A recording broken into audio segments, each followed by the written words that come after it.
All right.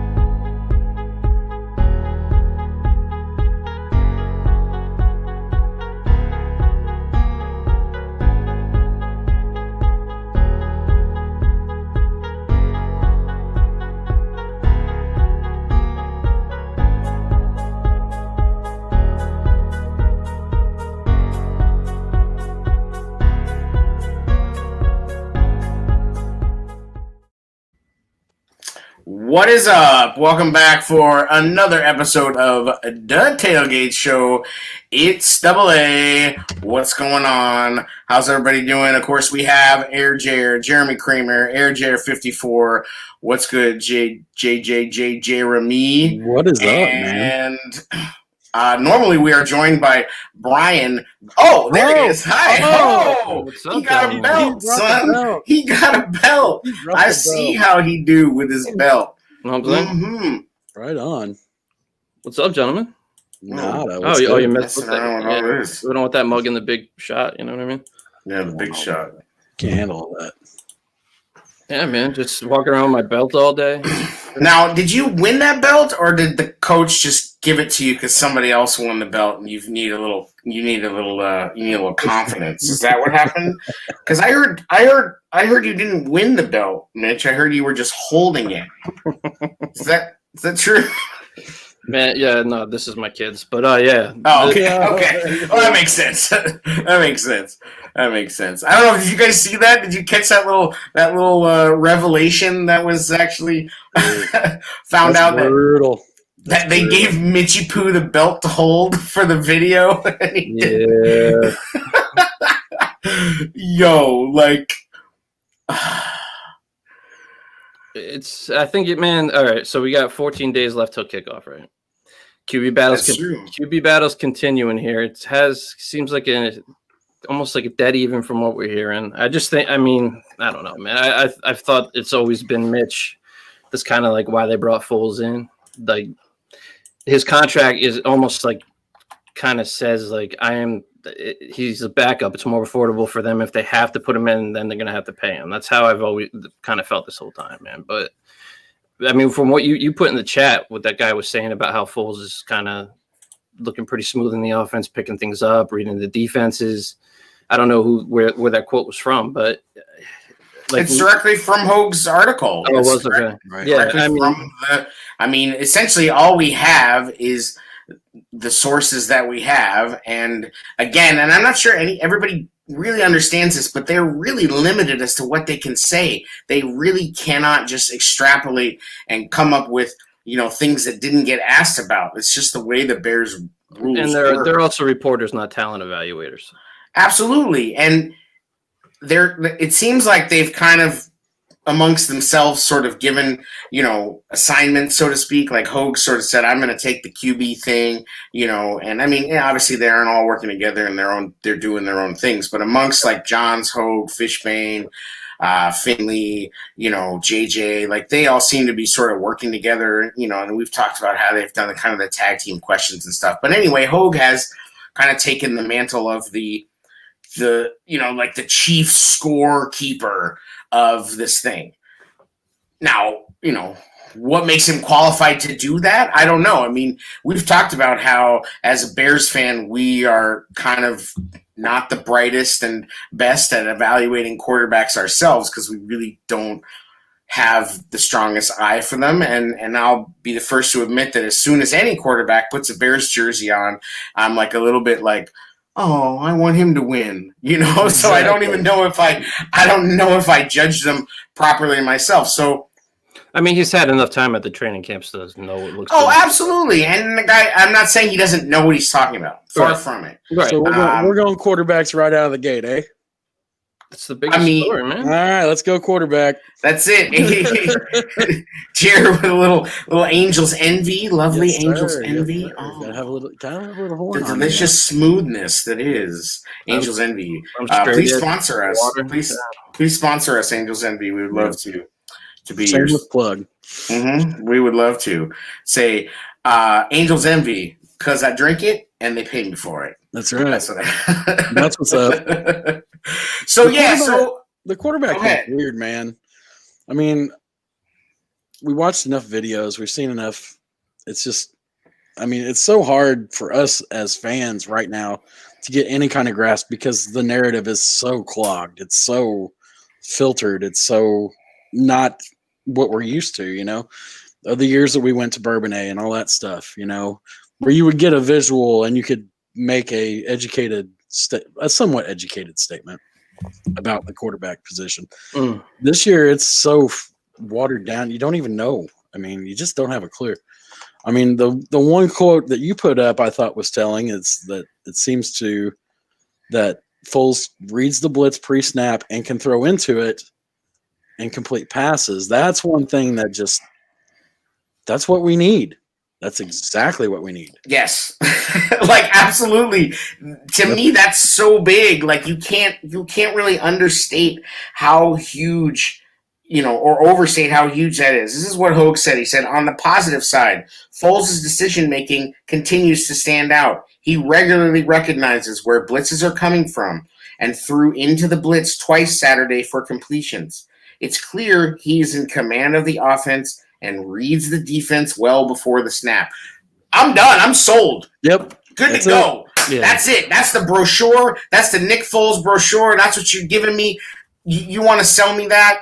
4th round draft pick, $8 million, $7 million. I'm sold. We are good to go on that brochure. That, I don't need the white walls. I don't need the clear coat. I don't need a spoiler. I don't need the V6. Give me that set of features and let's hit the road. Well, you also have Nagy when he was asked about the 2 interceptions Fuller had, still making excuses. Absolutely. They're giving this guy the belt to hold. They're making sure he gets prime spots on all the highlight reels. By the way. Well, the ball was tipped. Well, why was it thrown to be tipped? That. Right. And it's he threw it after he was sacked. Or what the fuck ever, Nagy? It's knee jerk for him. Someone asked about an interception. I got to throw myself in front of the oncoming train and protect Mitch. He couldn't help himself. Ugh. And he also said something to me that was kind of telling. With Nagy, you kind of have to really pay attention to the little things he throws in there. And when he was talking about, somebody asked him a question about what, how's the backup going to be able, how should they be able to handle it, whatever. He said there can't be a setback mentally for whoever the backup is. They need to be ready. That's Foles. That's if Mitch ends up not getting the starting job, it's gonna hit him a lot harder. Again, I feel like just stack the two up together. And again, I've said this a million times. I think they're basically 2 backups. I think you have 2 borderline starters, and one of them has to start. I don't really think we have a guy who's awesome. I don't. I don't see it. I don't see Mitch ever becoming awesome, and I don't see Foles ever being awesome for a long stretch of time. Foles can get hot. We've said all this. In the event of injury or a streak of bad play, though, who would you rather have coming off the bench, Foles or Mitch? And I think that's going to factor into this. It is going to. Now, here's what I'll say. I will say this, that if Foles wins the job, he's not coming out unless he's injured. Right. Period. There's not going to be a bench Foles for Mitch situation because Nagy's balls are in the wind. If Foles is a starter, even more. And so he's not going to, you remember how he wouldn't admit that he was wrong, just kept dialing up throw after throw after throw to try to get Mitch going? What do you think he's going to do for Foles? I mean, the excuse parade is going to be like the Rose Bowl parade for Foles. If Foles has a bad game, I mean, there won't be such a thing. Anthony Miller better make sure he's got padding because he's gonna, extra padding because he's gonna be taking hits from Coach Nagy if things don't go well if Foles is in there. I mean, that's his track record, so we have to go with that, right? I mean, right. That's all he's ever shown us. Right. He's not in the exact right position. Well, I don't think. I mean, if you're going to do that for one, you better do it for the other. I just yes, and so that's what I think is that if we start with Foles or whatever, we go with this cockamamie start with Mitch thing to just see what do we need to see? I don't know, but if they're really that close and Foles just isn't, wowing you, and everybody's, hyped about Mitch making a throw against the second string or whatever, okay, so you go with him. I just don't know. Mitch is the one who's going to have the leash. Otherwise, I don't think Foles has a leash. Foles just has, is he healthy or not? And that's the way I see it. I think you're right. I think Foles has got less to prove. Mitch has got more to prove. I think somebody's going to have to really separate who's doing better this week. I'm sure they're going to have a decision by next weekend. So I think this is a big week for both of them. Nagy said they're going to continue to split reps, but now it's completely controlled by the team. So it's lockdown time. Right. Absolutely. And shock of shocks, that should come as a shock to absolutely nobody. If Nagy said they're not going to announce it till the last minute, of course they fucking aren't. Like, anybody that thought that they were, they're not. And guess what? If they stop splitting reps, we'll never know about it. Like, if somebody takes all the reps because they've been named the starter, we're never going to know about it. Because if anybody, who's gonna leak it? Nobody. Like, we'll be watching Mitch's girlfriend's Instagram for hints. Like, oh boy, is she eating a lot of ice cream? What's going on? Like, is she off the CrossFit Pilates life, and she's hitting the pints of Ben and Jerry's a little harder than normal? I mean, that's what we're going to be reduced to. Welcome to the Chicago Bears Quarterback Live. I know, it's like reality television. Like, what's Mitch's girlfriend making for meal prep this week? That's nice. Salmon. Lovely. Next week it's full blown sausage. But, I don't know, like, and then you had the Mitch presser where Mitch was like coming to us live from underneath the Waldron deck or something, like in a cave.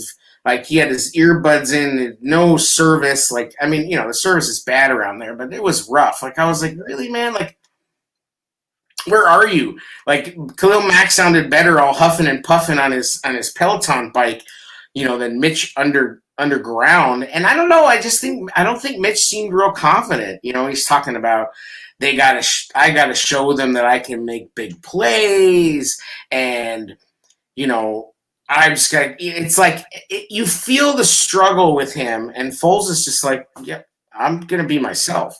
Yep. And somebody asked him, like, are they giving you like the real deal, the harsh feedback, the brutal honesty? And Foles is like, I'm not asking for feedback.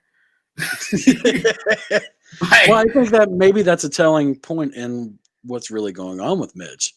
Where he was pretty much dialed in the pressers on time, part of that group, and maybe that's a tell as to what's really happening in the quarterback room. I don't know. I mean, I think Mitch still believes he has a shot, but I just feel like, how could you at this point not to have a little bit of doubt creeping in? You know what I mean? Shout out to the guy that made the Tyler Bray video today. Yes, was Robert Schmitz. Very Robert well done. Schmitz, very well done. Yeah, if you guys haven't seen that video, pretty great. Just basically, making the case that he should, that Tyler Bray should start. Yeah. And I tell you what, you could throw together a pretty sexy highlight reel of Tyler Bray, like throwing to Tanner Gentry and Thomas Ives, and like, he threw together the Ives stands and the freaking the Ives hive was like, whoa, Ives Bray to Ives, woo! I saw the Ives highlight in there. It was like, I mean, that's what goes to show you is that, like, any professional level quarterback, you can throw together a sick reel on them. You know what I mean? Like, you can do it, like, because they're professional damn quarterbacks, or at least they should be. I was calling for Tyler Bray at one point last season. Yeah, I mean, like, might as well see what you got at some point last year. That's what I was thinking. Yeah, I mean, I sure wish, that we had Jacob Eason, or, I mean, the Colts have Rivers, Brissett, Eason, and Chad Kelly right now. I'm like, oh, that must be nice.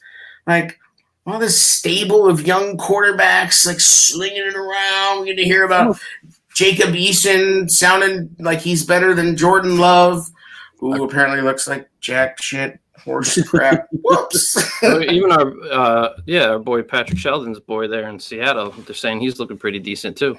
Yeah, Anthony Gordon. Yep. Yeah. He's gonna get I don't know who the backup is there. I think it's Geno Smith. So he's got that number 2 spot then. Yes, and like, damn. I mean, I don't know if Anthony Gordon, he's kind of going to be stuck there, so I don't know if he ever gets to start, but I mean, sorry about the bounce. It's like GMs actually believe in drafting quarterbacks and keeping it stable. Right. That big lie that we... Where have we heard that? Yeah, exactly. Right, about for a minute, my whole kitchen and dining room, everything's torn up there, right? So like it's all plywood floor right now because we're having the remodel, but like that dryer sounded like a damn helicopter. But yeah, man, so we also had the big news of the Montgomery injury. And that that video looked bad. Yeah, well, it's another weird instance where, like, does it seem like Adam Schefter used to be like Johnny on the tweet with the injuries, like he is now? Like I mean, now they have, and I don't, I follow these different lists of all the beat reporters and whatever, so like things will pop up on the timeline, and obviously in normal camps where the reporters can actually report, things come out, and so you see such and such is, carted off the field, and this and Schefter's like Johnny on the spot. Well, it's like with this, what happened? Our boy who lives in Queens came out with a little one of his, boats and was like, "Yo, the Bears might be looking for a running back soon. ... I may creep off over here and look at my sources." He got fed from somebody, man. I mean, he got the feed from somebody. He did. So everybody freaks out. Twitter catches fire. Elmo GIF, flames. Like I'm in hell.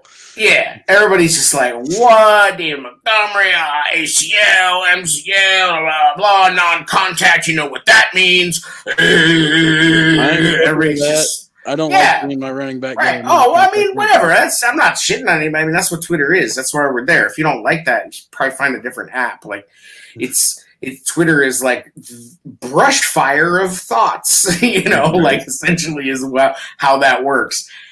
And so everybody's freaking the fuck out. You know what I mean? And then it finally comes out that it looked like it's a groin.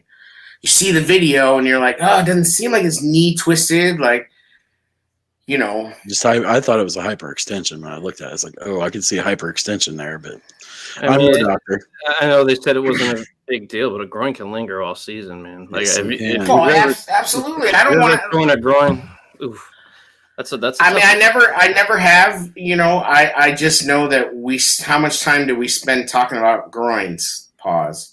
With Trey Burton. I played sports a little too late in life, like went further than I should into my late 30s, and yeah, man, it's no joke. I mean, I'm not a professional athlete, but still, it's something that, and once it gets weak, man, it lingers.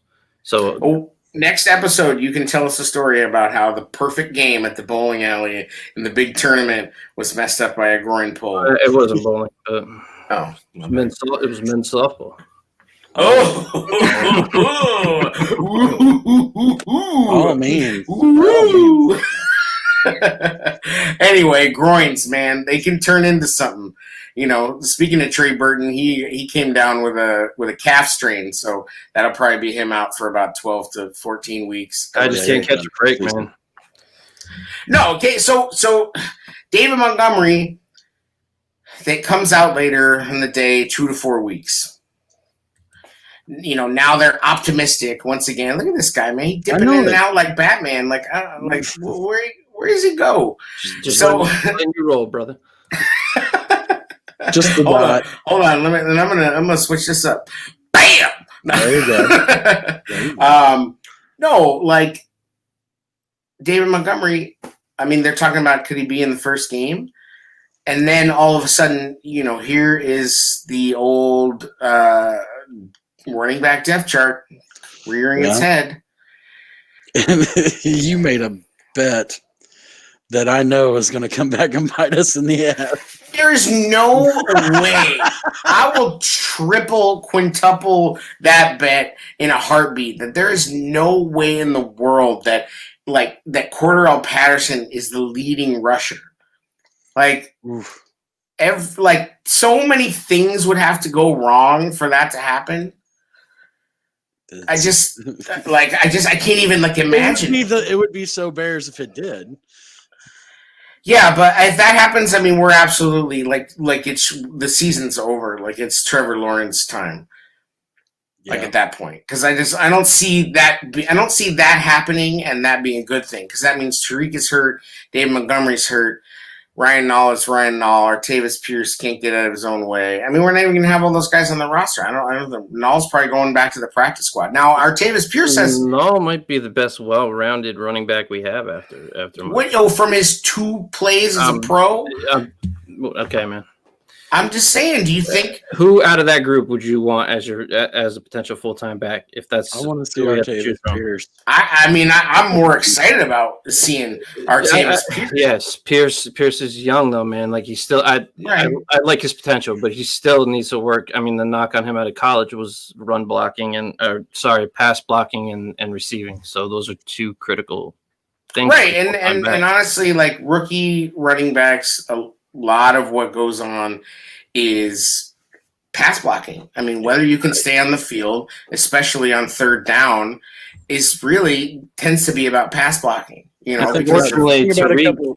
Sorry, go ahead. Tariq with his frame. I mean, pass blocking is not really consistent in his repertoire either. I think if Tariq actually started.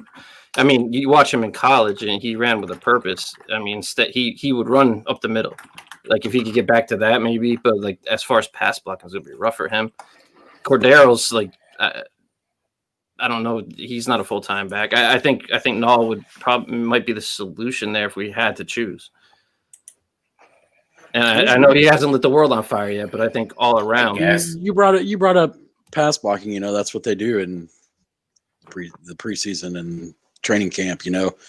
Running backs just get run over, and I think back to 3 years ago, that was something we watched very intensely because we knew blocking was going to be something. And with the running back stable that we had, Kwiatkowski was coming. I've watched him blow up a couple of running backs. So Artavis Pierce, he's a rookie, but guess what, Rook? You better get ready. You better, because you got a chance if you can be productive.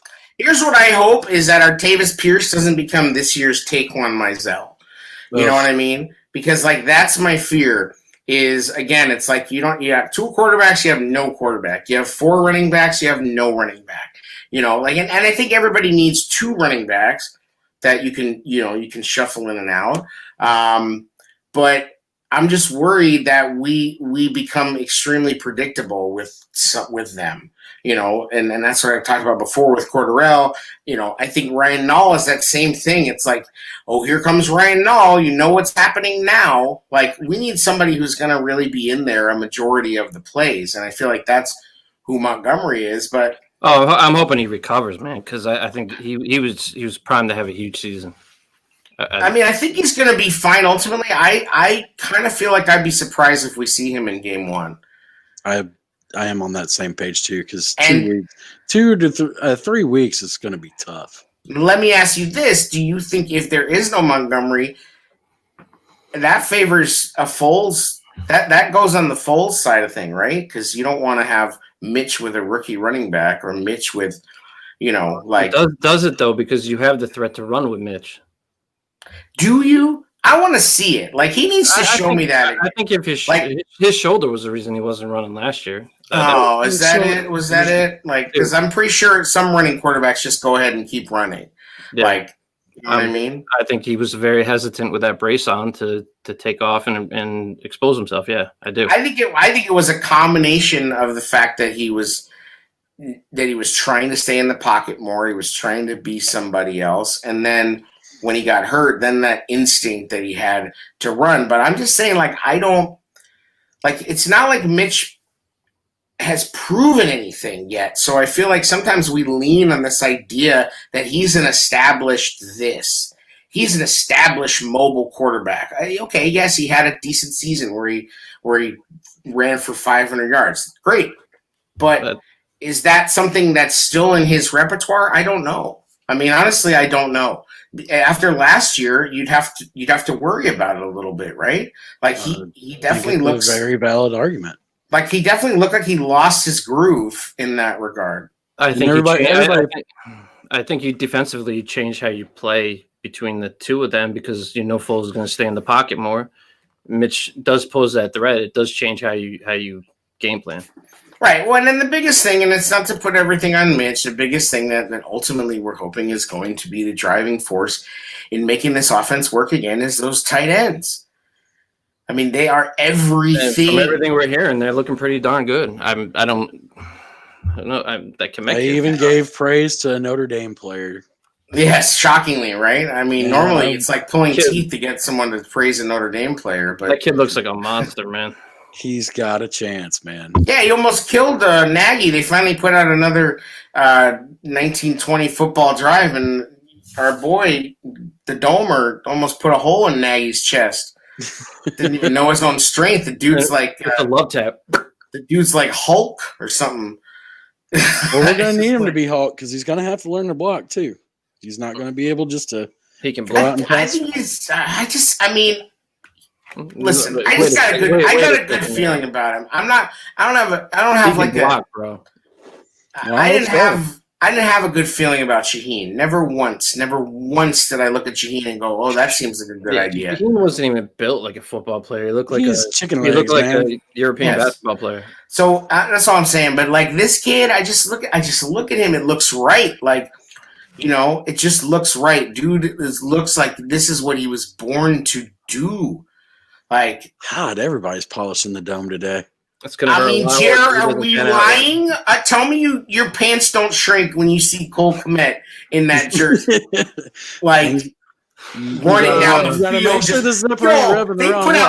They put out those pictures of him in the sleeveless joint with his hair. I was like, dang, bro! Like we're about to have a moment live, boys. Ooh, kill him! Like I was like, like all the feels. The females of River North fall at the feet of mighty King Kmet, and he shall pick. I did notice that picture today that was put up. It was a certain quarterback throwing it to him, though. It was not 10. Yeah, well, they put out. So anyway, the tight end, though, like the tight end, I think you saw that. That just makes everything go. Yes. Like it makes your running backs go. It makes everything. Like if you can hit 2 deep seam routes to a tight end a game, everything changes about what you can do. Like, I mean, if they believe that you can make that throw and they believe that the tight end can get to that spot, that's like, it's just a game changer. Like, it's absolutely. It's also, you have another guy in the offense doing what they're supposed to do. It opens other things up. Right. And I can tell you what, like, you know, we talked, everybody's talked about Jimmy Graham. We talked about this and that. I know for a fact that Jimmy Graham's going to be in the right spot. Jimmy Graham's going to do what he's supposed to do. Jimmy Graham's going to run the right route. Jimmy Graham's going to notice some stuff as veteran and help the line. He's going to help the quarterback. He's going to help the receiver. He's going to, you know, like he's another set of eyes. And the same thing I think can be said for Ted Ginn. You know, Ted Ginn knows some crafty old man receiver stuff that he's going to hopefully teach to these kids, you know, and that's hopefully what these guys bring to the table. And so, you know, but just having that. Hopefully they just spend a lot of time on working on their hands, both of them. Yeah, Ginn definitely. The Jimmy Graham drops thing is completely overstated and overrated, in my opinion. Ginn, on the other hand, I believe he's a dropper for sure. So I don't know. How much PT do you think Ginn is going to get? I mean, people are talking about. Shout out to our other sister podcast, Hallis Hall Brawl. They were talking about, you know, the wide receiver position looks deep, and I said, well, I don't know, deep, maybe crowded, I don't know if it's deep. Like, do we know anything about anybody beyond Anthony Miller and Allen Robinson? Do we know anything? Like, I had a lot of good talk about Mooney, man. I know there were a lot of KJ Hamler marks out there before the draft. They were all pissed off we didn't draft him, but Mooney seems like, I'm not saying he's going to have the same dynamic, but as far as stretching the field, seems to be doing some things, man. That I've heard a lot of good stuff coming out of training camp with him. For sure, he's been another guy that people have spoken really highly of. I think it's game probably doesn't seem too fast for him right now, which is good. By the same token, they've talked up Wims too. Wims has had some good practices. I mean, it's nut cutting time, boys. I mean, cut downs are next Saturday or next Sunday. I mean, right. Well, you got to put it on tape. Right. It's that simple. And which stinks for some of these guys league wide. Like I think it was Austin Eckler on Hard Knocks was talking like he wasn't noticed until the preseason games. Right. there's And going to be a lot. If he doesn't have that wayside, like if he doesn't have that big run, he was saying that maybe he's not in the league. And Nagy, I was pissed at Nagy. Nagy actually is like touting the usefulness of the preseason and because they were talking about what they did during the scrimmage. I want to be like, dude, you don't give a shit about the preseason. Like, you were Mr. I don't care about the preseason, and now you want to use it as an excuse because you didn't have the preseason. Well, he did say they were going to use it though properly. Yeah, finally. Like, I mean, again, like I wasn't like killing the guy for not playing the guys in the preseason, but it's clear that fed into the overconfidence that this team and everybody had going into 2019. I'm not saying it would have made a difference at all. We didn't mind. We didn't mind when it worked. When everybody stayed healthy all year in 18. Well, we might have seen. I mean, it worked in that. It worked in that regard in 2018. It didn't work so well. I mean, it's luck. There's so much luck involved, but we might have seen Mitch go out there and look bad, and maybe he would have given them pause because obviously, like, he was looking bad, but they couldn't say anything. The reporters couldn't say anything. That everybody that was at Bourbonnais knew he was looking bad, but we all wanted to just pretend it was the defense was so good. Yes. We were so as if like I love this whole like, oh well, Mitch was playing against a second string. Oh well, guess what? When they play the Lions are going to go ahead and play their first string. Just so you know. So like very don't real. You got to beat the ones. I don't care if it's the Bears ones or if it's you got to beat the ones. Like you got to play against the ones. Our division just got a lot tougher today too, and the signing of Ngakoue away from Jacksonville to Minnesota makes them a pretty tough. It's going to be a tough day for Massey and Leno whenever Minnesota rolls down. I agree, but I feel like that Minnesota lost a lot, and then they just they're back to square one with me. Like I don't see them as they kept Griffin. Yeah, I mean, they're acting like Griffin was nobody. They had the same stats. They both had 8 sacks and 40+ tackles. And I know he's the guy that got a better player. I get that, but production-wise, they're just replacing what they had. Yeah, all these Vikings fans are acting like, oh, we added this guy for nothing, for free. Oh, it's like, bro, you just lost a great player. And then I threw that out there. Oh, well, he wasn't coming back anyway. Yeah. Like they were all just ready for it. Fuck out of here. Like, they were not ready for it. They've been going down. I mean, they lost Stephon Diggs. They replaced him with a rookie. They lost players on the defense. They've replaced players on the defense. The net is the same. And I mean, you could say what you want about some other things, but the Bears have played the Vikings tough. I mean, teams that they play everybody tough. We just need consistency at the quarterback. Right, but especially against the Vikings. I mean, we see the backups dominate the Vikings. Like we won when we didn't even really need to win. Like, they bitch slap the Vikings these days. And hopefully that doesn't bite us in the ass that luck runs out. But I just can't sit here and say that Ngakoue is going to take the Vikings over the top. I mean, but I think it also emphasizes our tackle problem too. I mean, Massey's got to be there. If not, we've got to have a guy there ready. Bars is going to be ready. He was playing a little tackle this week. I stopped you there. Put your dome away. That ain't happening. I mean, it doesn't bode well for Spriggs. Spriggs is not in the field. No. Speaking of other injuries that are, I don't know how worrisome they are, but Akeem Hicks hasn't practiced in a while, and I'm all right with that. Like, honestly, wrap that dude in bubble wrap, put him in carbonite, unfreeze him. When he's going to be ready. So. Yeah, we're good on that. Like, that dude, he's ready. A-Rob, I guess the same thing. I mean, it kind of concerns me that he's had an ankle. I think if there was a game this weekend, he would have played, so I'm not super worried about it. Spriggs. Well, back to A-Rob for 1 second, though. You kind of want him out there if there is potential for it to be Foles. You need that timing down, man. Yep, I agree. Yeah, I sure hope he comes back. I don't know if they're going to – again, will we even know that type of thing? I don't think we're going to – I don't think they're going to give us anything. They're not going to – it's not going to be an end-of-game injury report every day from practice. Coming up. What do they have left? 9 practices, maybe? Something like that, yeah.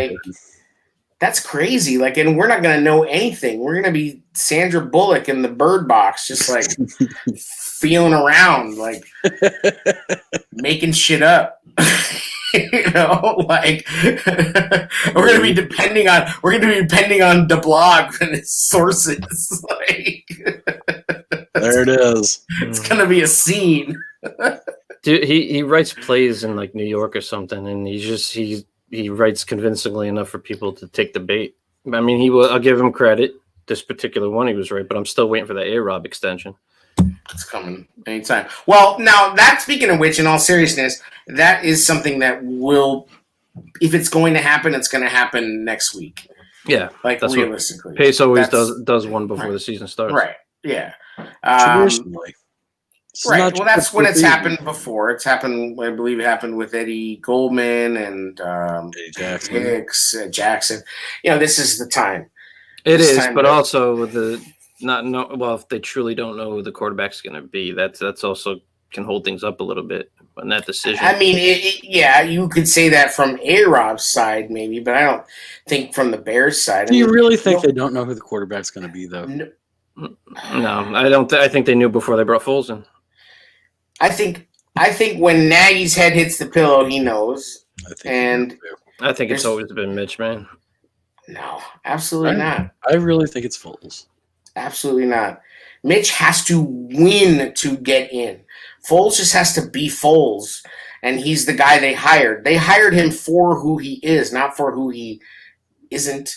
They need Mitch to be somebody else. I think he's an upgraded backup plan. Yes, but that doesn't mean that that's not the plan we're going with. I'm not saying I think Foles is amazing. I'm just saying that Foles' job is to be Foles, and that's all he's ever said. I'm just going to be myself. I'm not here to win anything. I'm here to be Nick Foles. That's a good thing because I don't think he's going to. Okay, but that's the issue. Whereas Mitch is Johnny Tryhard is I gotta win. I'm gonna be the winner of a contest. He's Captain Tryhard, gripping on this thing. And I think he's doing pretty good. That's where you want him, though. I guess. I just, he has to win convincingly. He has to win convincingly. Nick Foles just has to be Nick Foles to win. Do or do not. There is no try. Right. Thank you, Yoda. I don't know. I'm just saying, I have a hard time believing that Mitch is just going to get the job on face value for what exactly? We've talked about it, but it's just if that's they've invested a little bit into him. I think that might play into this. Yeah, but that doesn't mean you throw more. They also invested in a fairly expensive insurance policy for him. So because you don't throw bad money after good, what? You shouldn't. And I will say, I don't think Pace has been someone who's done that. You could shit on Pace about this and that, but he hasn't tied them to a lot of bad money. Now they've been kicking some cans down the road with some restructures and things like that with Mac and when you brought Cooper into Mark Sweeten. But that's not big money. We're talking 2-year deal. He hasn't. I would say the biggest money mistake he made was Cody Parkey. Like, I feel like Glennon was right up there. Yeah, but it didn't kill them. I mean, they had no payroll at that time. Like it wasn't like they were, I mean, I agree with you. Paying Glennon that much was, but I'm talking about he hasn't thrown away like $50 million. You know what I mean? Like, or anything like that. Like, it's just been short contracts. They can get out of them. I mean, even the Quinn deal we've talked about, it's got an out. It's basically like, 2-3 year contract. So, well, speaking of him, man, it's good to see him finally getting some action. You heard he was beasting it in that scrimmage. God, he's going to be so good opposite Mac. Yeah. People are going to be like, Leonard who? That's what I'm saying. Like, we're so focused on the quarterbacks, and rightfully so, but like everybody's forgetting, I think, just how ferocious this defense is going to be. You know what I mean? Like, I really think this defense is going to get back to like. I think people are comfortable, and they know that that's a given. We just need the quarterback position. Yeah, but I feel like people are acting like it's not a given. Like, people are still waiting for one of these guys to become, a star, like, and really just wow everybody. And I don't think anybody, including Nagy and Pace, is expecting that. I think they're hoping that Mitch would turn the corner, but I don't think anybody from their side of things is thinking that Foles is going to be, some superstar, in camp or anything else. I mean, I just think they know what he is, and I think he's delivering on that. I think they provided the safest competition possible for Mitch. They could have brought somebody in here that would have actually, like, come in and that guy's not messing around. Like, they provided themselves a comfortable quarterback that they're familiar with. Let's call it what it is. They've all coached with him. They've all played with him. They know what he can do and not do. Do you believe that Teddy Bridgewater was really going to sign, and then they really told him he was going to have to compete with Mitch? Do you believe that, or was that gamesmanship in some weird way? Like, because I don't know if I still believe that. If that's the truth, though, to tell him that off the rip, you're going to be in a competition, but we're going to pay you, what was it, $15 million a year? More. It was like 20. Yeah, I don't he think signed you pay like him a that much money. $60 million deal. Like, yeah. I mean, when I heard that, I was like, "You got to be kidding me! Like, what are we doing? If that's you're not paying that for a backup." No, like, what kind? I mean, that would be an instance of what are you doing, Pace? Like, if that really happened, and I have to hope that maybe that was floated by Bridgewater's agent to drive his price up. Maybe it was floated by our side to drive the price of Foles down in some weird way, or to put people off the scent of that. But I don't know. Like, Pace is just not that good at that. So, like, ever since the Toyota Camry and the dinner reservation, like, it's like his magic's kind of worn off. You know what I mean? Like, I don't really buy that this guy's got all kinds of smoke and mirrors or anything. You know, like. Yeah, I don't know. When I saw that report, I was kind of like, I don't know. That's what I'm saying. It's like I don't know if I believe that. Like, so to me, like, it's like, they were tunnel vision on Foles, but I do think now maybe I'm just pie in the sky, but I do think that if Cam Newton was unequivocally healthy, number one, he would have cost something. The doubt about his injury. Time they couldn't get a physical done either. I don't believe that. If they wanted to get it done, they could have gotten it done. Well, they couldn't bring him into the facility.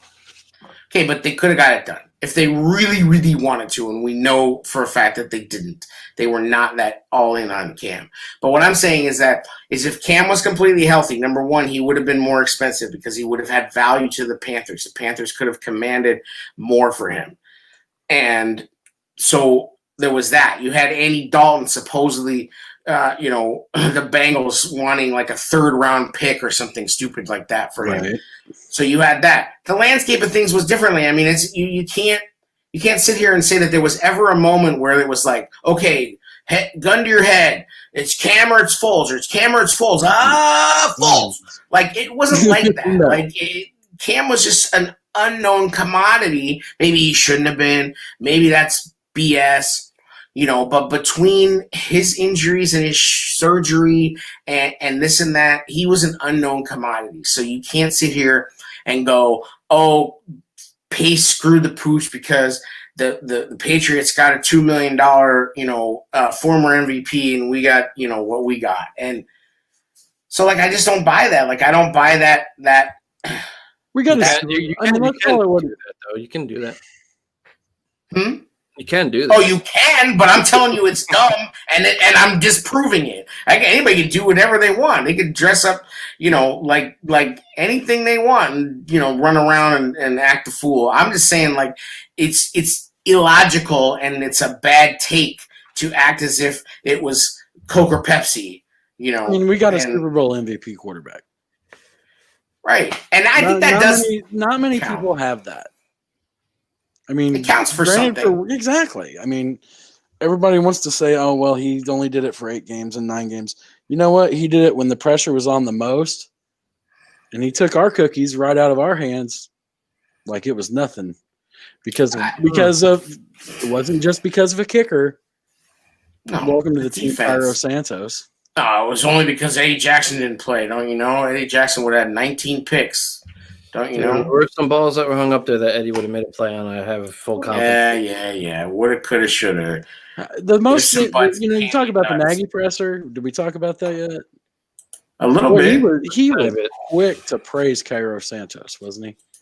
And he was like, well, Eddie needs to get his leg stronger and healthy. Eddie hasn't kicked. I don't know. They asked him a kicker question. That's all he had to go by. Eddie has not kicked. We're back to square one with this. I mean, Cairo made all his kicks. Let's not act like that Eddie Pinheiro is so much more of a proven commodity than Cairo just because Pinheiro won. Absolutely not. Like and everybody has this this idea because Cairo kicked in 2 games I think for the Bears. Yeah.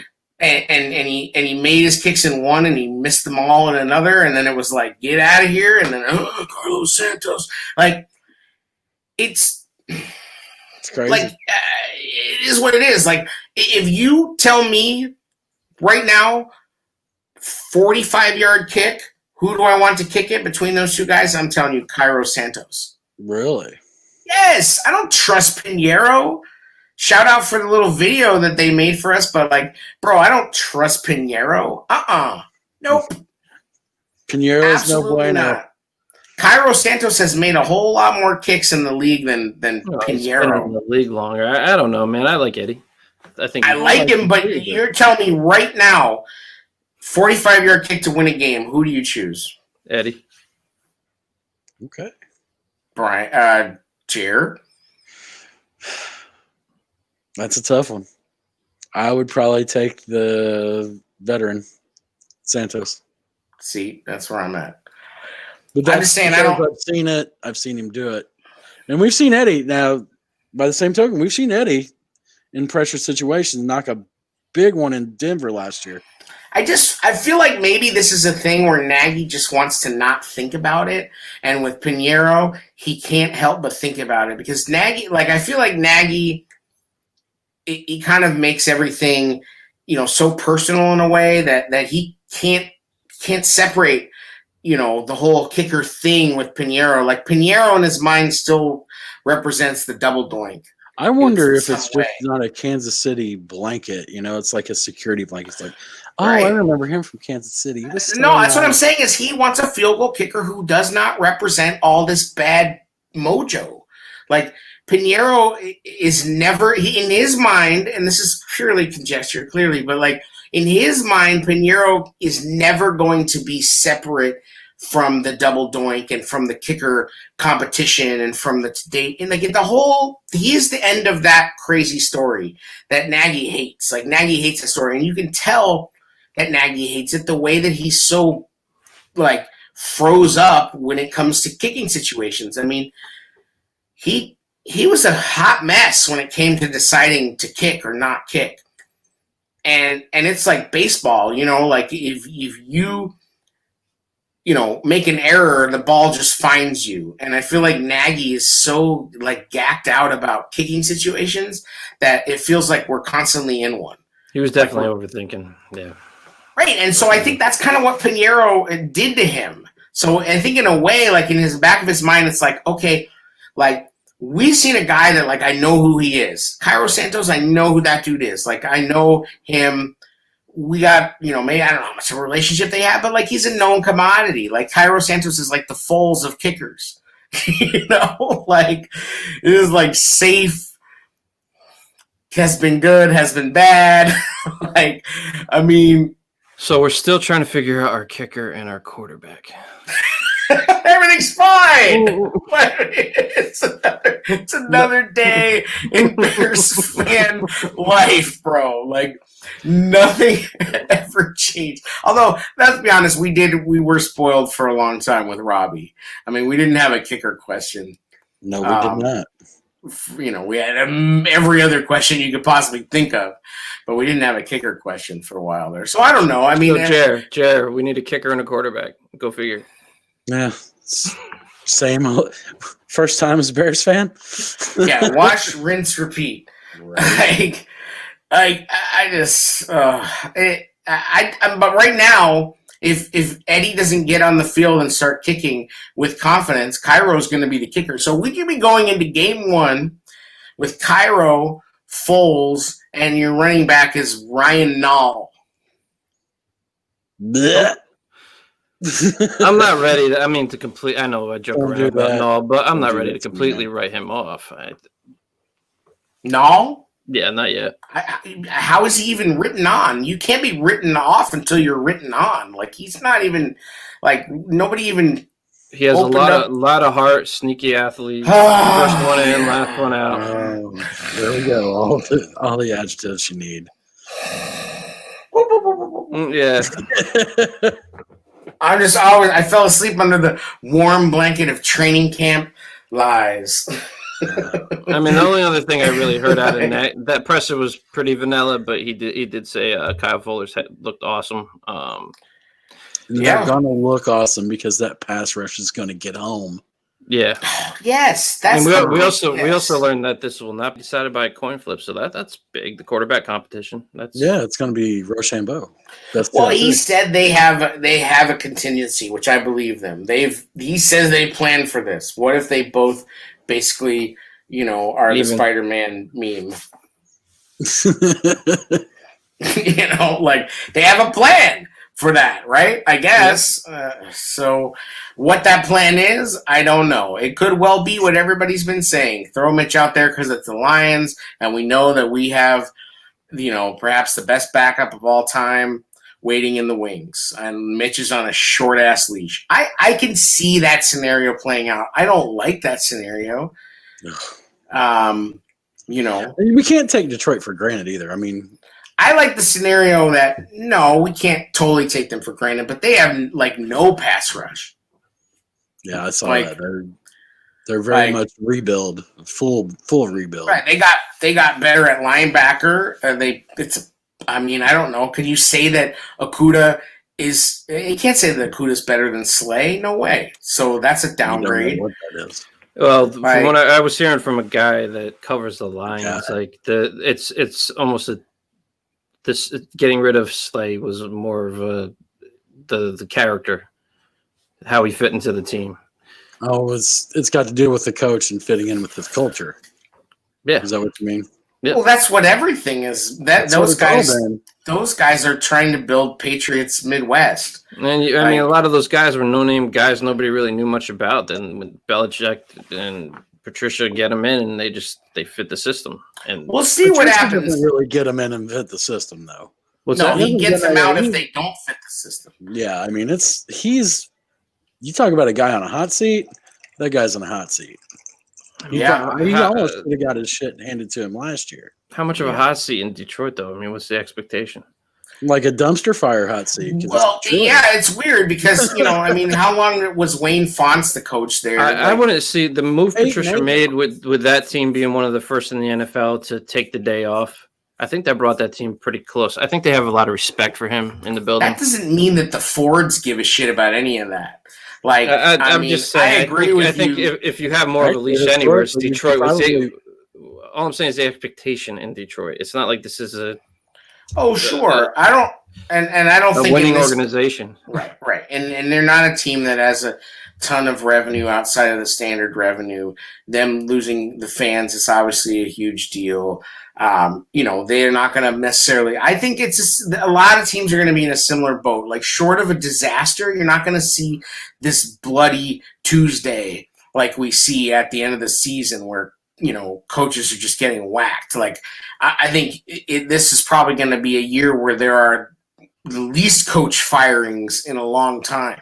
That brings me to something. Did you see JJ Stankowicz's Instagram post where the Bears are coming out and it's like, this is what football is going to look like at Soldier Field, and it's just so surreal where there's literally nobody there. And yeah, but yes, I agree it's surreal, but I don't know. I mean, you've been watching a little bit of the baseball. They're not going to shoot it like that. You're not going to feel that at all. Like, I mean, I think you'll NBA's been doing a good job with it too. Yeah, I mean, although honestly, I think I don't like that screen that they have behind the benches with all the faces in the NBA. It doesn't really distract me that much, but I think that's weird.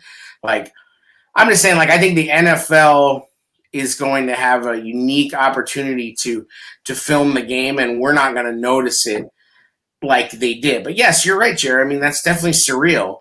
So just to think about how Soldier is whenever we're good, and it can be a huge advantage. You saw it at its best when we beat the Packers. It can be to win the division. It gets crazy, man.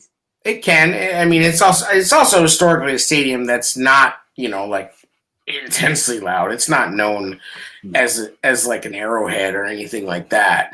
But yeah, it's definitely gonna be weird. I just think from a watching it at home standpoint, I don't think we're gonna notice it that much. They're gonna shoot it really well. But that is something that I know the TV people wish they had the opportunity to figure out.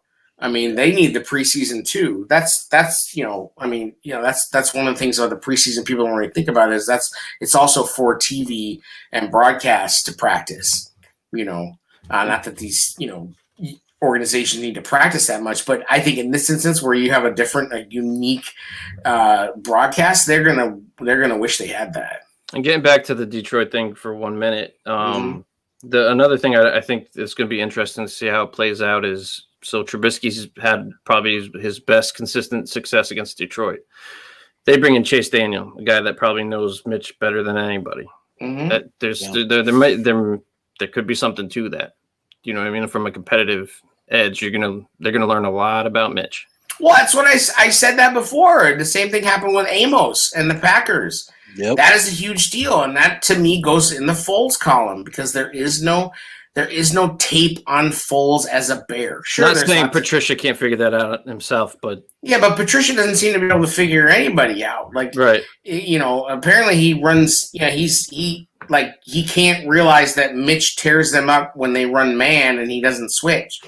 Like, I mean, I don't trust you that much as a defensive coach if you get shredded up by Mitch. Like, sorry, like that doesn't really, doesn't bode well for you.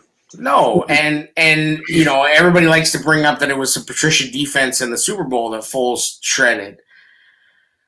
I mean, both those defenses got shredded that day. Eventually, the Eagles finally made a play, but I mean, it was like 1,000 yards passing in that game. Right. I mean, so yeah, I think on the one hand, you're right. Chase Daniel, like, he knows where all the bones are buried. And that's a problem for Mitch, in my mind. Absolutely. Now, he doesn't know the new offense. That is true. If there is one. Ooh. I mean, you think there is a new offense? I think there has to be. To some extent, there has to be. Because of the running backs. I don't think we've been able to truly find the identity of Nagy's offense because they weren't ready to throw it all at Mitch. And that is one place where I think that we will see more of what Nagy wants to do if Foles is in. I don't think we've really seen a clear picture of what Nagy's offense would look like being able to be fully run because it's just the quarterback position just hasn't panned out yet for him. Part of that has to go on the coaching, but I it just sucks that we haven't been able to see. It's been spoon fed to him, but Mitch has never been able to go out there and fully run it. Yeah, maybe a couple times. I mean, in spurts. Tampa. We've seen the Detroit game, Washington spurt. Because the Dallas game, he had a great game. The Dallas game, right? Dallas, yeah. The Tampa game, was ruined everybody. Anyway, we've been over that ad nauseum. I just wonder, is there a new offense? I don't know. I mean, is there a new offense? We're assuming that there is. I think the new offense would be the fully run offense he's always wanted to run. I hope not, because that's shit. We don't know. We haven't seen it. It's been watered down the whole time he's been here. I think we don't know. We're hoping to God that there's some, magical offense that he has, but I mean, he hasn't been able to score points consistently. Nope. Like the Nagy offense that we're so waiting to see. We haven't seen it. Who was it? Put something out on Twitter. Was it Zach Pearson or somebody that said getting to the 24-point plateau? There's, as people that have watched it, they're really. I think it was Wiederer, wasn't it? Was it Wiederer? Yeah, I think so. Wiederer.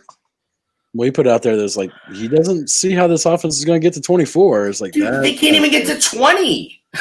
Like he hasn't shown us that they can get to 20.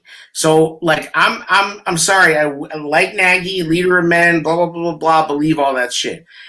Like he is in dangerous territory of losing his offensive genius card. Like where is that? Like, sorry, it doesn't exist. As far as I'm concerned, you have to earn that title back. Mitch wants to earn the starting quarterback. You got to earn the offensive genius title back. Because right now, and I hope to God that he doesn't just try out all types of trick stuff again. Like, I hope that that's one of the benefits of COVID, if you can call it that, is that he doesn't have time to install all this trick BS. I mean, he's making jokes about A. Jackson being in an offense. Like, no. Well, I think that was brought to him from some comments that he made on Good Morning Football or something. It was a joke. It was clearly a joke. But I'm just saying, I don't want to see any of that. I don't want to see Mack in an offense. I don't want to see Akeem carrying the ball. I don't want to see any of that crap. I want to see you prove that you can, just run a normal football offense and get some damn first downs. Like that's what I want to see. Like screw all the bells and whistles. Don't throw fades to the corner when everybody knows the ball is going to that way because that's where you throw it. Well, the excuses are becoming less and less able to be made. Now you got your coaches in here. All right, so we went through the offensive coaching staff's been replaced, so it's more on Nagy because now these are the guys that you're claiming you're going to war with that know your language and your system. So it's put up or shut up time. Absolutely. Well, and that's very much been set up. I think it's been set up by Nagy, but I also think that as much as they're all in lockstep, like you see plausible deniability being installed for Pace's benefit as well. Like at some point he can say to the bosses, be like, listen, dude, I know Mitch didn't work out, but I got this guy his quarterback, Foles. I got this guy his quarterback coach, DeFlippo. I got Laser. I got his offensive line guru, Castillo. We fired X, Y, and Z. Like, I tried everything to make it work with this guy. He just, it's just not panning out, But I think long before anything like that ever happened, it might be a situation where Nagy relinquishes play calling. Do you feel like that's something that could happen this year because of this increased trust level? Like, let's say that Foles wins the job, everybody's hunky-dory, feeling comfortable, but it just doesn't work out, and it kind of looks like it's Nagy. Like it's, for whatever reason, it just seems like it's checks and balances comes in and says, "Hey, no, you're disproportional. You're so far off that." I think even if it were to happen, we wouldn't know. Well, and that was, you noticed there was a weird little snippet where he talked about one of the benefits of the scrimmage was doing the coach in the booth setup. Because, and I don't know if this is an aspect of social distancing or if it's... Oh, don't put Pagano in the booth. You're going to be pissed about that. Yeah. So, like, like, it's a new setup. So I think you're very right. You're 100% correct that, and Nagy has said this before, that if that does happen, you won't know. Right. Like, he's still going to be carrying his big menu. What I want to know is, I want to see Foles start, and I want to see the Cheesecake Factory menu come out. Like, I want to see the fucking pages and pages, like Nagy bringing that menu out, like, oh, what do you want? What you got? Let me dial it up. You know, like that's what I want to see. I want to see the full menu. I do too. I want to see the full potential of this offense and what this guy can do. And we haven't been. I think that yes, it does come down to coaching, but I think this guy watered it down to almost like a high school offense at points last season for Mitch. And it's frustrating because we really did thought we were getting this young offensive innovative mind, and I think he has a mind. I think so much of Mitch's success when it's gone right has been Nagy scheming people open. Like, so many people say that it's not a lie. Open so much, man. Yeah, I mean, the only reason that guys stopped being schemed open is because basically it's too complex for Mitch, and they had no tight end. Like, you know, so it got to the point where it was like, you know, everybody's running a comeback, you know, is the offense. It's like, definitely been upgraded. So right, roll out to the right and everybody run a comeback. JP Horsted making a big catch. Yeah, JP Horsted. Man. I don't think JP Horsted's going to make the. I think he's on the roster. He's a special teamer. Is he? Oh, I think so. Yes, sir. You think? Sir. Yes. All right. I hope so. Yes. JP Horsted is. I'm running out of roster spots for these guys because, like. Well, what's the number the guy get to? 80? 80? No. I can't remember the roster cut down. 53, and then I believe they have a 16-man practice squad right now. Right. With some ability to protect guys, but I'm just saying, like, the 53, I think is going to get tight. Like, and I worry, you know, that, like, I think that they're going to, because of the ability to protect the offensive linemen and shuffle them in and out from the practice squad, I think you're going to see them be able to keep a few more skill positions than they would have otherwise. I'm still trying to figure out how when Jesper was called JP. I must have missed that. Yeah, that was weird. I kind of gave you the benefit of the doubt. You made up a new guy, JP Horsted. I gave you the benefit of the doubt, and I was like, JP Horsted. The Angels when did we get him? God damn you. That's all right. I mean, Holtz, Horsted, like, I've been reading my kid Harry Potter for the last, like, however many months. Every fucking person's name in that book starts with H. It's like Hagrid, like Harry, Hogwarts, Hogsmeade, like, you know, half the time I'm tongue-tied. And, I try to put on the show now, throw some little accents, you know what I mean? But it's easy to get tangled up. I have to get the audiobook on that one. yeah. I mean, if you know, I'll get you a discount. Did we end up talking? Don't remember us even, like, if they were to bring somebody in, if the Montgomery injury ends up being a little lingering more than it should. Like, I know I was a little pissed off that Balaj got picked up because I know he didn't though. He's back because he failed his physical. Oh, yeah. I didn't hear that. Yeah. Explain your Kalen Balaj. Oh, just out of college. I know Miami struggled, but a lot of people struggle in Miami. I just think he has certain abilities that would fit well with Nagy. The guy, he can catch out of the backfield. He's fast. He's a pretty big back. He's versatile. I would just I'm not saying he's a full-time back. I just think some of the names they brought in, like Procise, I think Balaj still has something left in the tank, but if he has an injury, who knows what's going to happen there. But I think he was worth looking at bringing in for a tryout. I got killed for floating that idea out there. Like, I just said make a call. like 7th rounder. You know what I mean? Like people are like, oh, he's terrible, 1.8 yards per carry. I'll tell you this: Like, I watched him catch a screen pass against Minnesota right out of halftime and took it 80 yards, and nobody. He was when you can outrun the pursuit angle. You know you're fast. That dude's fast. That guy's 4.46. He has RAS scores that are solid as hell. Like he can play football. Like he's worth a look at. I mean, you look at that list. Don't get somebody getting all pissed off about you bringing up his name. You look at the list of available running backs. Yeah, right. I would give him a look. Some bums.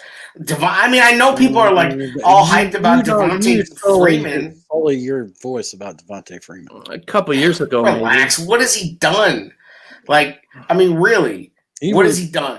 He looked really good running the inside zone versus a lot of teams in a spread type offense. We don't know if he has not been on one, and he catches the ball. He has not been on one tryout or visit list. Are we even sure he wants to freaking maybe he's do that? I don't know. I think he's sitting back and he's like, I'm not coming to try out. You know who I am. I'm Devontae Freeman. I think, I want $5 million a year. Huh? I think it'd be a safe pickup to plug in the event we needed. Sure, he's the best name on that list. That list is pretty much trash. I know a lot of people talk about Spencer Ware, but Bilal Powell, Spencer Ware. Like, come on. Nobody knows these names. If you didn't play fantasy football, you would never know these dudes' names. Schofield did an article. He mentioned trading for Royce Freeman from Denver. Yeah. What are you trading for him, though? I have no idea. They were just talking about potential trade. 7th round conditional pick. You know what I mean? Like, yeah, they were just talking. He did an article about potential trades before the season starts. And because the Montgomery injury had just happened, there wasn't much news out about the length of time or anything. I don't think they're going to make him move. I think they like Artavis Pierce. I think Nall's going to be back on the practice squad, and that's what you're going to roll with. Maybe Nall will be on the roster if Montgomery's still hurt in week 1. But I think if that's what happens, week 1, your main back is Cordarrelle, and then Artavis. Ugh. I'm trying not to get hammered. Trying not to get hammered on the show. You're not helping this. Yeah. I mean, I guess it could be great. Talk about good shit. Get away from these running. Yeah, but that's the thing. I mean, that's what we saw when Montgomery went down. It's just like, oh, here we go. We can't have nice things. No, it just. I'll tell you what. You could put Komet back there. Oh, God, stop it. Thank you, folks. Thanks for listening to another episode of the Tailgate Show. It's gone right off the rails. This segment brought to you by Angel's Envy, evidently. We're gonna transition to the normally scheduled Golden Dome report. Yes, folks, step right up and hear all about Alex Bars. Alex Bars throws the pass to Komet. Komet pitches it back to Alex Bars. It's a 2-man race down the field, and Notre Dame wins 72-0. Mustafa. You put Komet anywhere you want. Put him at quarterback would be good. Yeah, we're good. I mean, remember when we were told about how Trey Burton used to be a quarterback in high school or some? Until we played the Eagles, and he. Yeah, and then he couldn't throw. I can't throw the football. Sorry, I'm breaking uniform code here. No, you're right. Also, on a positive note, we got the young guys. Gibson's looking good too. Yes. There's been a lot of good talk about Mooney, Komet. I mean, it's good to hear that these guys we brought in and my guy are making a little impact. I mean, Vildor making some noise, baby. I love it. I love hearing that kid. He's a gritty kid, man. He's not big, but he's physical and he plays a tough man. I think he's going to have a good shot. I really do. Well, you don't make the captain the cornerback if he's not a special player. Nope, like that's when have you ever heard of a defensive captain being the cornerback? Like that's pretty rare. And so, I mean, I like his chances. I don't think Steven Denmark's going to be, making this roster. I've also heard Xavier Crawford's, supposedly, and I've seen his name mentioned. You saw Rashad Smith name mentioned here and there. I will tell you, I've seen a lot of these highlights. It's old number 55 streaking into the play after getting beaten a whole lot. So I don't know if Josh Woods is safe. I mean, just based on highlights. They brought Ogletree in for a workout, which I thought was pretty interesting. I'd love to see him. Dude, sign me up for that. Solid depth. Sign me up. Ogletree had a down year, but the whole Giants defense was bad. So 80 tackles is a down year. I would take that. It was a down year till he played us, and Mitch threw him too. No, it was Chase. Not Chase. I was at that game, man. Chase was the quarterback. Yeah, I would take Ogletree here in a heartbeat. Absolutely. I hope they do. I don't know. I guess we'll find out. Probably sometime tomorrow. Yeah, I haven't even seen if he's gone anywhere else for a tryout, but they were very limited tryouts. Albert Breer usually puts out, that's his department apparently, is to put that list out, and everybody jumps on that. So there were limited any other visits. So I think we'll know, Monday, Tuesday if he's. I hope they bring him in. If not, we got young Mac, little Mac. Looking mean, looking like a little, he looks like Zion Williamson with Mac's arms. Really, have you heard anything much about it besides what Khalil was saying? No. I think he's playing mostly with the third team. I mean, and Khalil said he's going to have to make his mark on special teams. I don't think Khalil is. It kind of sucks for a kid like him because it's like, again, the preseason where these kids have the opportunity to shine. Agreed, but I think with the games, you know what I mean. I think he's in a good spot because he's in a position of need, and he obviously, he looks the part. He probably has the raw ability, and he's got his brother. Good luck good luck telling Khalil you just cut his brother. Good luck with that. I mean, he's been, oh man, no, you didn't. Oh man, Khalil, we had to cut Ladarius. No, you didn't. Okay, sorry. That was a mistake. We didn't cut your brother. Why would we? We would never. That's what I want to see on 1920 football drive there. I want to see Pace tell Khalil your brother's gone. Khalil coming to the head of steam like Martellus Bennett, I need to talk to Pace. Ladarius is he ain't cutting no more. What was that linebacker commercial back in the day? They did a better job on the 1920 this time. Linebacker. What was that linebacker commercial? That dude just went around hitting people. The office linebacker. Woo! He come around the corner. Boom! Whoa! It's like Terry Crews, office linebacker, something like that. Yeah. Those were funny ass commercials. Sorry to interrupt, Jay. You're talking 1920 football draft. 1920 videos. I whatever. It was good. It was much really better. Good. It was. Yeah. We got you further inside. Hopefully. No, pause. Hopefully that continues. I don't have that problem. It just showed you more of what we've been wanting as fans. I mean, it's a desert out here. And there's a lot of thirsty people wanting some Bears content. Yeah, man. For sure. It's definitely not Hard Knocks. You can't expect it to be, though. HBO's got that unlocked. Oh, but I thought they did a nice job. I thought they let us inside. I thought they gave us a little taste of what we wanted. Yep. I'm sure they've got a lot more that they will use to release later, especially if things go well. You'll see like the story of the 2020 Chicago Bears. It all started in 1920, and they'll have that. Yeah, they'll have that going. So yeah, I was definitely much happier with the second episode. It was a whole lot less set up, and I mean they had to do what they had to do in the first one. You got to assume that. Some people are, first time consumers, I suppose. So I'm hoping it leads to the Bears actually being honest, getting comfortable with something like this, and then to being on a Hard Knocks at some point. I'd love to see them on. I would be shocked. I know. I'd just like to see it as a fan. Of course, I'd love to see it, but I just would be shocked to an extent, as long as it's not a distraction. I feel like they're pretty good at it, though. I mean, they're already in the limelight.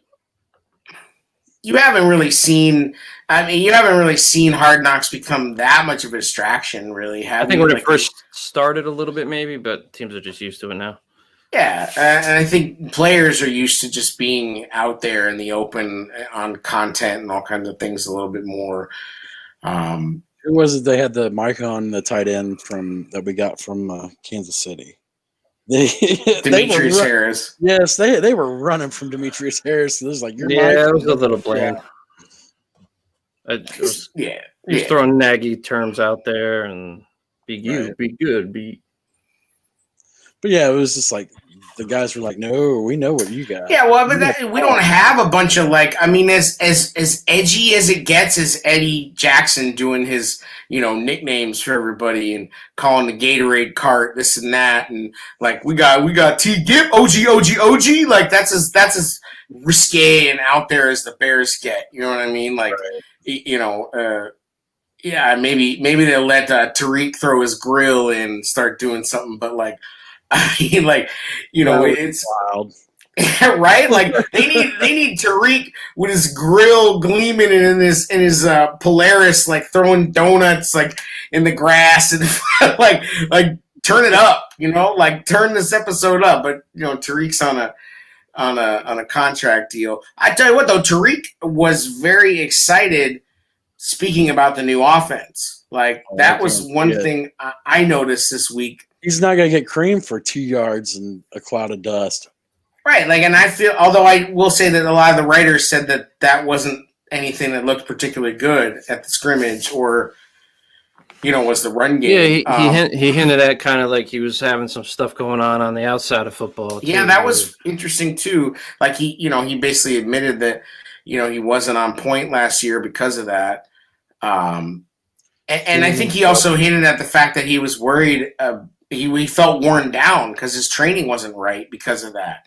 Mm-hmm. And I think you saw that at the end of the year. It was a guy who was, who was gun shy and probably, just seemed a step slow or tentative. Like, and we always joked about him being a sideline magnet, but it was like, damn, he took that to the next level. Yeah, he did. Like he was signing a contract over there. With Right. Like it was like, they told him, "Oh, you better get over here and and get back on this Twitch stream and start gaming again." He couldn't wait. I mean, but even there was that thing where he got somebody in the Twitch in his Twitch stream, like called him out for it, and he was like, "Yeah, well, he got flat salty." I remember that video. Yeah, he got salty about his yards per carry and whatever. So it was interesting to see him say that. Explosive, man. If he stops thinking big hit every time, he can do some damage. Right, and then that you brought it up at NCAA. What did he run? They ran a stretch zone where he could run inside. He was an inside runner that could bust it out. That's what made him a freaking electric running back. That's what he made him. Got to that first level very quickly. Now the NFL is different. It's not NCAA. Right. Right, but what he needs, and we've talked about this before, is he needs a U tight end who takes a safety with him. And you've got to be, we talked about this months ago when we were talking about Gronk. What is he? He's just big dumb Gronk, but he'll throw his body out there, and that's what he does. And I know that's not the chic thing to say, but dude, it's time. Well, you gotta have a tight end that the defense gives a crap about, and it's like, oh crap, we gotta cover that guy. And we do. Yep. And we do. We have two of them. And the running back also has to have that same mentality. It's like, okay, I'm gonna make contact with let's think about the Rams game where he picks up the blitz, where Cohen picks up the blitz, and he does end up getting hurt on that play.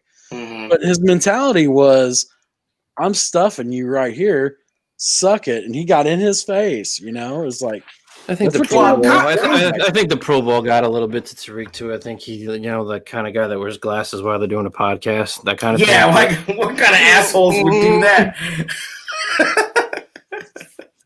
I think that played into it too. Sometimes pulling up in that Polaris joint, like he was feeling his own vibe. You know what I mean? It was a humbling season for him, and I hope he comes out. I know it's a contract year, so that will be brought up into this. But if he starts, like I said, if he starts running again with a purpose, This guy can't. He has the tools to be explosive. He needs to be confident, though. I think his confidence was shaken, just like everybody. I get annoyed with the Barry Sanders stuff, though. Trying to like make 5 moves before you hit a hole type stuff. Like just hit the hole. Does the same shit sometimes too, though. Right, but I think that that's what happens when you're not sure that there's gonna be a hole, or you have the wrong check called, and it's like, I mean, we'll never know how many times that was the case where Mitch should have checked out of a run, but he didn't, and they, basically threw Montgomery to the wolves. I know that you can watch the tape and see holes, and Jerry mentioned a number of times that you feel that Montgomery missed holes. I think his vision's not as good as a previous regime running backs. Well, me and Jared can be breaking down tape to see. We haven't got into that yet. But that's also a factor of the offensive line. Like, true. So, to an extent. Your running backs also set up your offensive line too. Oh, sure. So, I mean, you gotta have vision. You gotta have vision. It was a whole family effort of sucking last year. Everybody had a hand in it except for Allen Robinson. And he's the only one that was open. Constantly. And Anthony Miller, put together a good 5-7 game stretch at the end of the season and looked like I'm really excited about him. He might be a player. 2 things that I saw on the highlight reel that they put out, and I put them, they were back-to-back cut together. Foles throws a little out for what looked like a first down to Anthony Miller. Anthony Miller is blanketed by screen. Yep. It's a dart of an out, and it hits him right in the fucking numbers. Yep, buddy. And it's a first down. Like, that is just that throw.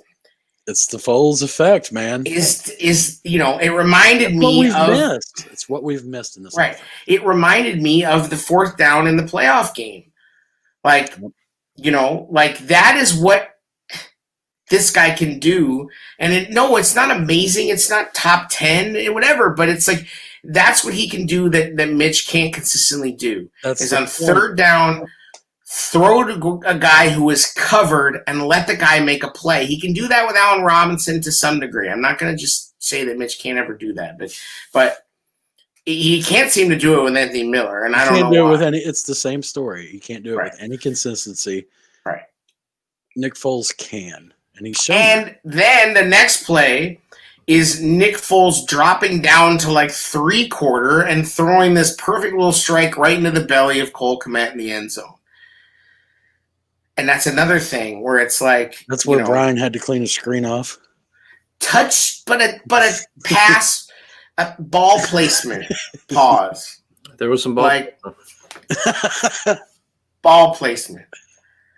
Like that's the big thing, and so those two something things that we've talked about though in shows past. That was one of his big things that they would always discuss. It's like he has a way of arm angles, making the throws that Mitch can't. Yeah. And I guess maybe he technically got sacked, but they're not hitting. He threw a really nice deep ball that was actually caught by that Rodney Adams kid who's kind of been, I mean, with Robinson out, these guys are, some of these receivers are out there making plays that you wouldn't think.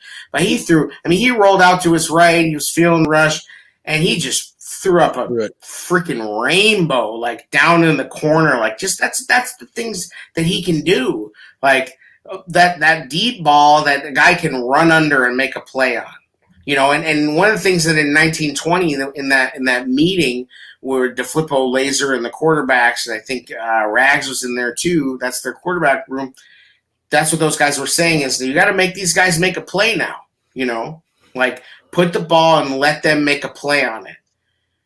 And I just think that's what Foles brings to the table. Is that's his style of play. And sometimes it looks like he's throwing it up. You're right. And I think he will throw some picks, some games. Another thing he brings to the table though is hasn't started more than 8 games in 5 years. That's always in the back of my head. I know. Okay. How about that Madden He's simulator? just got to beat Mitch. Like, it's not like he's trying to beat a good quarterback. Got to play a majority of a season. Again, this is another reason why I think it's going to be Mitch, because I think they have to factor that in. You can bring him in. I don't think you can factor that in. Like, I think the collarbone last year was pretty fluky. I know. I just think that, and then he's stuck, and he was stuck behind Carson Wentz. And when he wasn't stuck behind him, he outplayed him. There might not be a quarterback in the NFL more prepared to step in and take a team over than Foles. Yeah, and that's why he's doing it in training camp.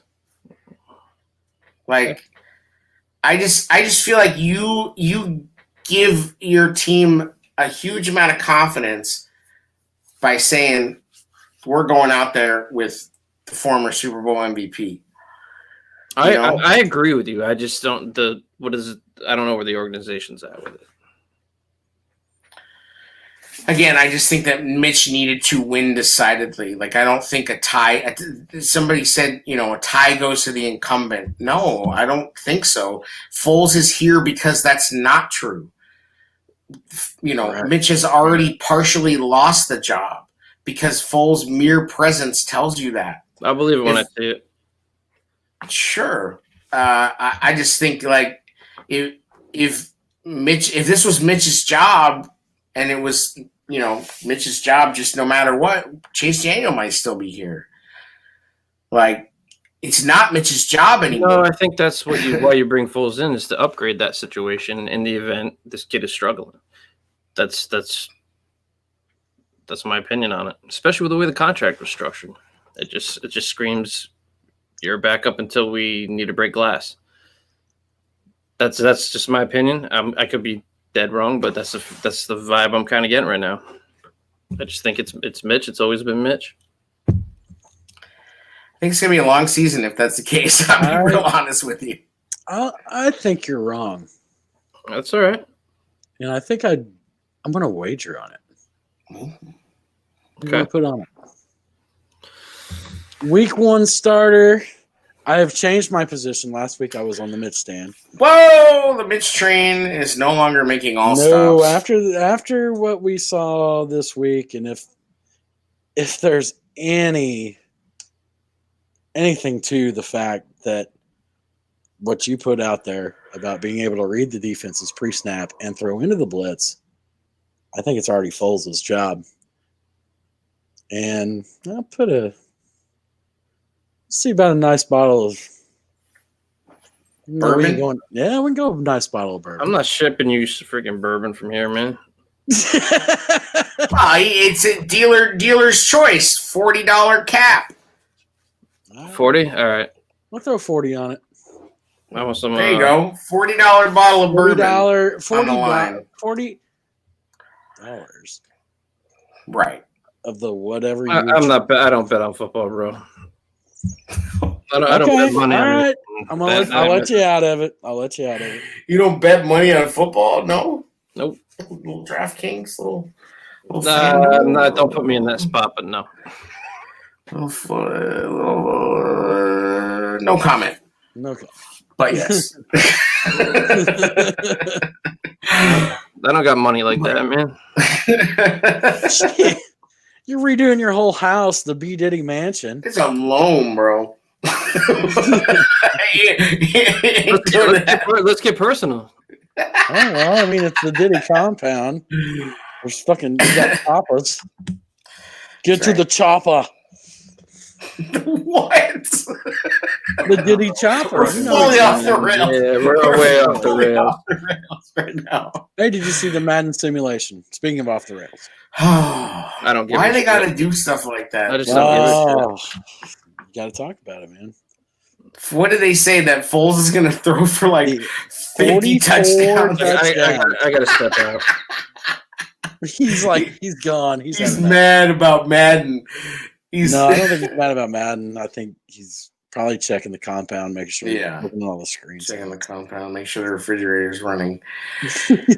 Madden, what did they say, Jer? What stats did they predict on Super Bowl champions. Yeah, but I want to hear the full stat. As ridiculous as that sounds, I don't have them on me right now, but it's like but it was like touchdowns, 44 touchdowns and like 5 picks. Yes. And like 4,500 yards or something like that. Like, crazy. I mean, it's nothing we've never seen as a Bears fan. Like, what kind of Greg Bragg's fever dream in reverse is that? I love somebody like Greg Braggs loves Mitch Trubisky. God, if you're doing that in life, you are. Shout out to our boy Braggs. We love you, Braggs. Braggs in the stands. Check it out. Yeah, good dude. Yeah, man. I don't even know what to say about that. They're Super Bowl champs. I know, and I guess last year it was Chiefs, right? They picked the Chiefs. Yes. Hey, I'll take it. It's us in Kansas City, they say. Right, but last year they picked the Chiefs and the Chiefs won. Right. So it's a complete dark horse out of nowhere. But really, absolutely. Is it? Boy, that was a great opportunity for Pittsburgh. You're welcome. Oh, we were just getting into some of the other stat predictions from. we were just breaking down the DVOA predictions. Oh, then you got me. Should we go position by position and break down a little DVOA? Sure, you're getting in my real house now. Let's do it. And Jared, I just don't want to take your. I don't want to take your hard-earned money, bro. Oh, that's fine. I know. Diddy Warbucks there. I'll tell you what. We got you. Oh. He did. He told you what. That was it. I'll tell you what. I'll get you one of those BDN shirts. What? Swanging.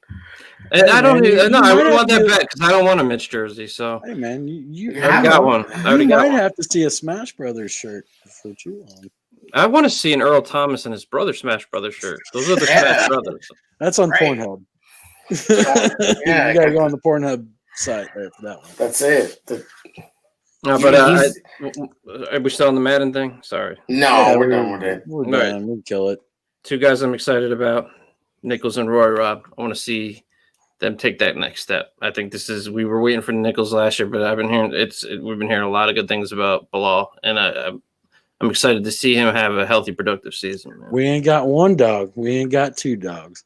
We got 3 dogs already with Hicks, Quinn, and Mac Daddy. It's gonna get sick, boys. It's gonna get sick. Just need that offense to just be decent. Chase decent. I look at the early part of the schedule though, and we need to win. You gotta beat the Giants, you gotta beat the Lions, you gotta beat the Falcons. Like you can't go into a hole, so and I think in this scenario, Kyle Fuller is gonna have to play a little closer. He can't just sit back and get bait. You know what I'm saying? I think he's gonna have to play a little more press man instead of playing. I don't think you change anything up with him, and I don't think you mess with him. Yeah, I just wonder about that with that rush.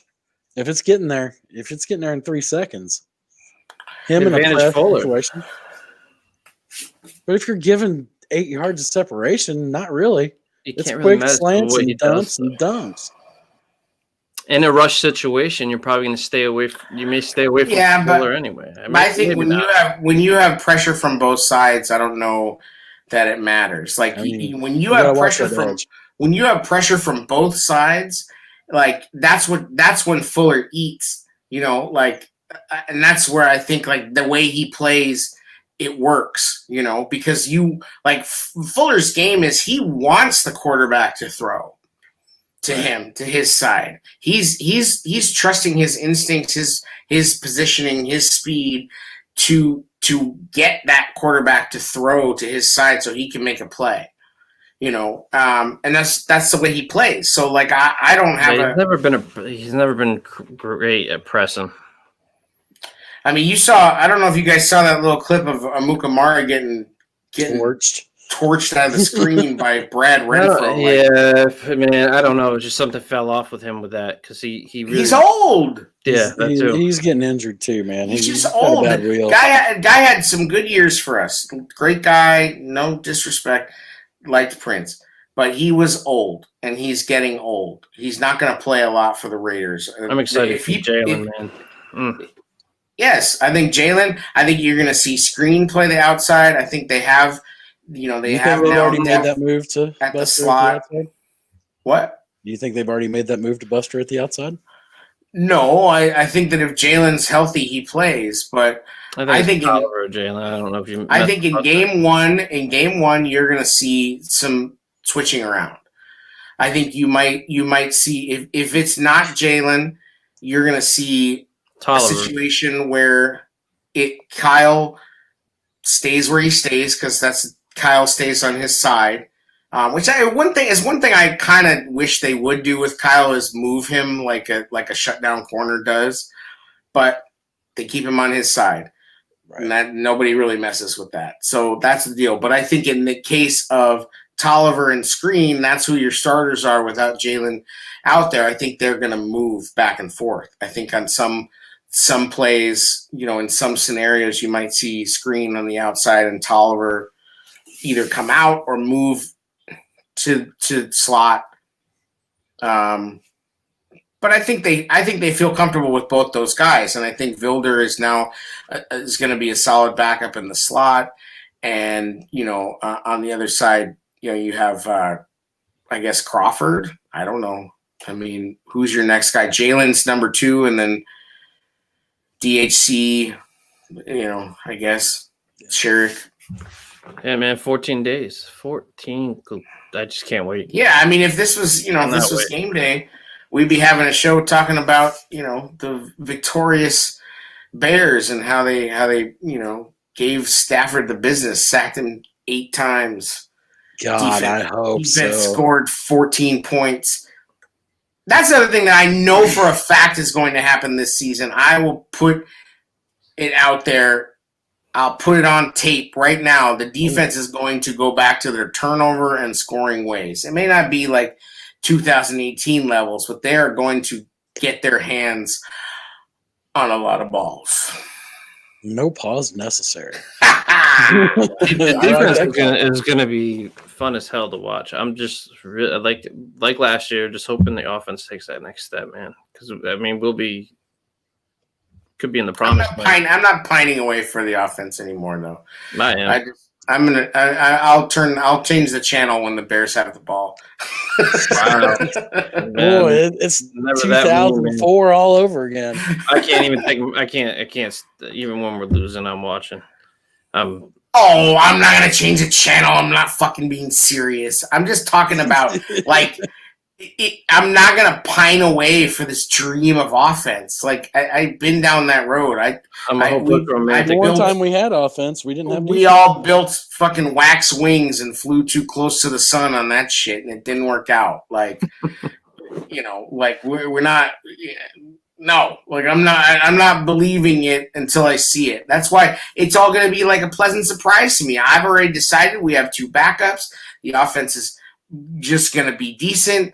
If there's anything else, holy shit, it's Christmas. I'm excited. I'm not going down that road again. I won't be hurt again, boys. I won't be hurt. I'm so battered. I'm so battered. Son. Whoever the starter is going to be great. That's how battered I am. No. Wow. No. No matter who the starter is, they're probably not going to be great. That's my scenario. My opinion, I'd rather see Foles because they can run the whole offense. Again, I just think I don't think it's ever in their head, never not been Mitch. Do you remember at all, and I don't remember that well, what the offseason was like when they brought in Greasy? Was it a competition? Was it it was Greasy and Grossman, so you had it was Greasy. Super greasy. Right, but what happened? I don't remember. Did Grossman have the job at the beginning of the year? I don't know. Do you remember? I don't remember. I wasn't that. I'd have to put the timeline together. There was a couple preseasons there where Rex got hurt too. Right, but Greasy was brought in after Rex basically lost him the Super Bowl. I mean, that's the way things came out of that game. Now, obviously, Tommy Harris and Mike Brown, and they stopped running the ball, blah blah blah blah. But there was, the easiest excuse was that Rex Grossman is our quarterback. that was the worst, Lovey Smith. Oh, Like, man. Rex is a There's only quarterback. one thing We're running off the bus. mm-hmm. There's only one thing worse than hearing Lovey Smith saying Rex Grossman's our quarterback. It's Matt Nagy saying, "I'm going to have to go look at the tape before I make a comment on that." That is the new. Well, he made a joke like, we could have another tape session afterwards after I watch the tape, and like, oh, guys, oh yeah. I'm like, yeah, he's not going to do that. Yeah, but I want live tape sessions with Nagy. Or just DeFlippo. I don't even need to hear from Nagy. I mean, I want to know if Nagy can really talk it all. I love to hear him talk it like DeFlippo talks it. Like, that's cool. I love when they do that stuff. When they really start. When DeFlippo gets loose, he's actually fun to listen to. And it's great to hear NFL people break down tape. Right. Yeah. I will 100%. I will take the professionals breaking down tape when we can get it. Otherwise, that'd be great. I'm good on all that. 100%. There's a couple people out there that can do it, but now that all 22 is for free, it's a lot of experts out there breaking down tape, letting us know.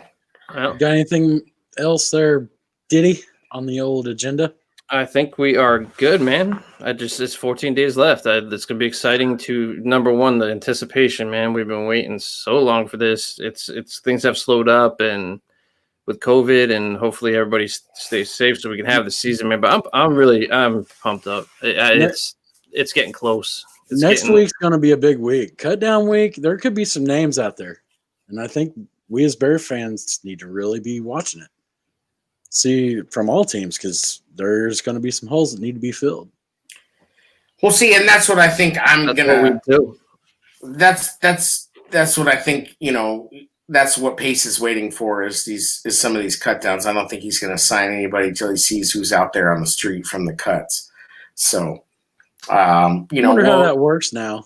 I think there was probably some scouting going on there. At some of the preseason games that's gone. How does one scout something that you can't even get into? I think you're going to have basically your draft, the stuff you had on these guys. Some of these guys that get cut, the rookies. Yeah. You have to go back to some of your draft stuff that you had on them. Yep. I mean, nobody's giving each other any help. So yeah. I mean, never a dull moment. We keep it going. We keep trying to bring you all the content. Please go on iTunes or wherever you listen to us and rate and review us. Check us out here live on Periscope. That's it. We're live. We're live on Periscope, Facebook right now, YouTube, all three. So that was cool. Thanks for tuning in. Just another episode of the TailGate Show. The Bears. The quarterbacks are going to kill my liver. You're going to die happy, though. I'm going to die drunk. Damn sure. Salud. Thanks, everybody. Peace out.